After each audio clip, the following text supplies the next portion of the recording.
আমি আসলে কখনো এগোতে পারবো বলে মনে করিনি। পুরস্কার আমাকে কখনো, আমার মনে হয় না যে আমাকে এগোতে সাহায্য করবে। আপা, আপনাকে আমি বিভিন্ন সময় দেখেছি অনেক অনেক পুরস্কার পেতে। যেমন আপনি জাতীয় চলচ্চিত্র পুরস্কার তো পেয়েছেনই প্রথম ছবির জন্য।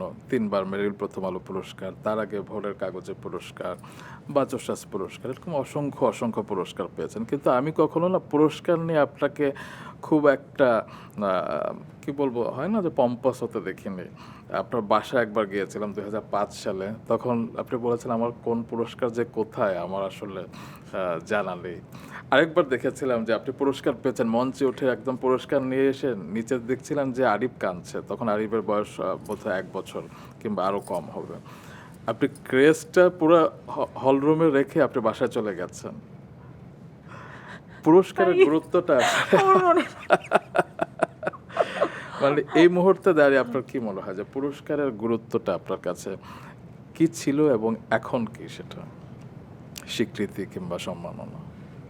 আমি খুবই কি বলবো, মানে একটি গদবাঁধা কথা যদি বলি, গদবাঁধা কথা হচ্ছে যে পুরস্কার তো অনুপ্রেরণার উৎস অবশ্যই, কিন্তু আমার কাছে সবসময় মনে হয়েছে যে পুরস্কার কোনো একটি সময়ের কোনো একটি বিশেষ কাজের জন্য, এবং সেটি গুটি কয়েক মানুষ নির্ধারণ করেন।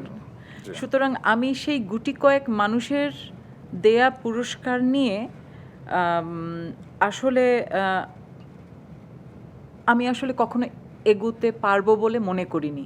পুরস্কার আমাকে কখনো, আমার মনে হয় না যে আমাকে এগোতে সাহায্য করবে। এগোতে মানে কি, এটা এখানে কোনো কিছু অ্যাচিভ করার ক্ষেত্রে না। আমি যে যে যাত্রায় আছি, আমি যদি মনে করি যে আমি কিছু পেয়েছি এবং আমি কিছু হয়েছি, সেখানে আমার যাত্রার মৃত্যু ঘটবে, শুধু সমাপ্তি নয়, মৃত্যু ঘটবে। কিন্তু আমার কাছে মনে হয় যে আমি এই মুহূর্তে কি করছি এবং আমি আগামীকাল কি করব, সেটি যদি যথেষ্ট পরিমাণ গুরুত্বপূর্ণ না হয় আগামী পৃথিবীর জন্য, আগামী প্রজন্মের জন্য, তাহলে আমার আসলে সকল পুরস্কার অর্থহীন। বাহ! এটা আমি আসলে বিশ্বাস করি। এই জন্য পুরস্কার, আমি আমি একটু লজ্জিত বোধ করি পুরস্কার নিয়ে।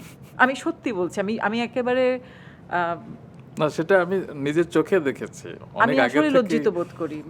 বিকজ এটা আসলে আমার মনে হয় যে এটা লজ্জার।